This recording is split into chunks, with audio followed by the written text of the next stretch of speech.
Hi, thanks for having me. So he made the announcement, still lots of questions, including where the America Party is going to stand on certain issues, other than reducing spending. Who is Musk hoping to win over with this third party?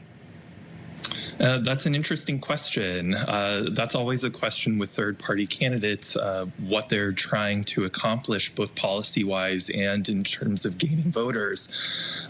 One possibility is that Elon Musk is actually looking to pull in people who are less likely to vote rather than from one of the two major parties. We're seeing unprecedented political polarization in the United States, entrenchment against one party or another, but there still are a significant number of non-voters that might be the best source of potential voters for a third party. Well, and the timing of this is interesting as well, right? You have Republicans who are perhaps struggling with how far right the party wants to move. You've got Democrats who are trying to regroup after this last election. So the timing for a third party could make the difference here. Sure. So right now might be a time where, because of political polarization, there might be room for a party to come in the center.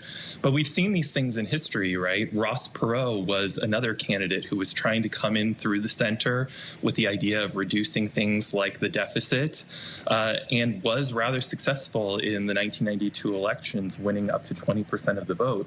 What that didn't translate into was electoral college votes. So it would remain to be seen whether in the midterm elections, someone like Elon Musk would be able to put enough money into back people who could actually win seats rather than just votes.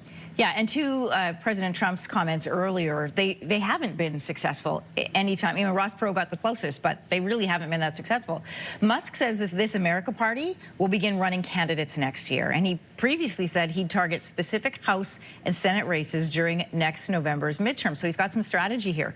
But who is he hoping to pull from? Is it from disgruntled Republicans who feel their party has changed under the MAGA mandate, or Democrats who want to come more to the center? Yeah, your guess is as good as mine, right? So right now, because the program that Elon Musk has put forward is so uncertain, it's also unclear who he wants to draw from. On the other hand, during his time at Doge, Elon Musk became very unpopular among most Democrats. So it seems like that might be a particularly difficult well to draw from. Again, his best strategy might be to be looking for those people who are low propensity voters, those voters who are less likely to turn out during midterm elections, if he can get them excited. On the other hand, that just means that he's going for the most difficult segment of voters, if that were the case. Or is this the ultimate revenge? Because third parties are sometimes called spoilers, and the argument here is that third parties pull votes away from a major party. So it's not so much about winning, but who you can make lose. So could the America Party just be a bigger threat to the Republicans or the Democrats? And could this be the ultimate vendetta against President Trump, his former friend? Yeah, I think you're right. So Elon Musk has always been a bit of a mercurial figure. It certainly could be the case that this is designed as a sort of way to get back at a political rival. But again, the positioning will matter a lot, and it's unclear whether voters will actually see it as beneficial to them strategically to vote for such a party if they know that that's the goal that these politicians have in mind.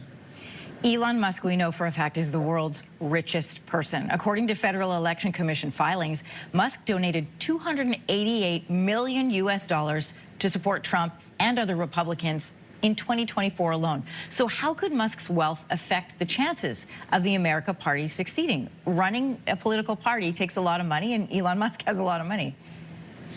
Yeah, so he has shown an unprecedented willingness to put a lot of money into these races, and $288 million would be a lot for any third party. But we should also remember that the major parties are spending more than $1 billion on individual elections. And so this still would put any third party well behind what political spending is in the United States. Political spending has become a really substantially large industry. So what Elon Musk is putting in could make a difference, especially in targeted races, as you suggested, but it still is a little bit of a drop in the bucket compared to what the major parties are spending. If he continues on this route, it will be a fascinating campaign to watch, and one with, I'm sure, elements and tactics and speeches that we've never heard the likes of before. Paul Gardner, assistant professor at the Department of Political Studies at Queen's University, thanks for joining us this morning. Yeah, thanks so much. I'll be watching with you. All right.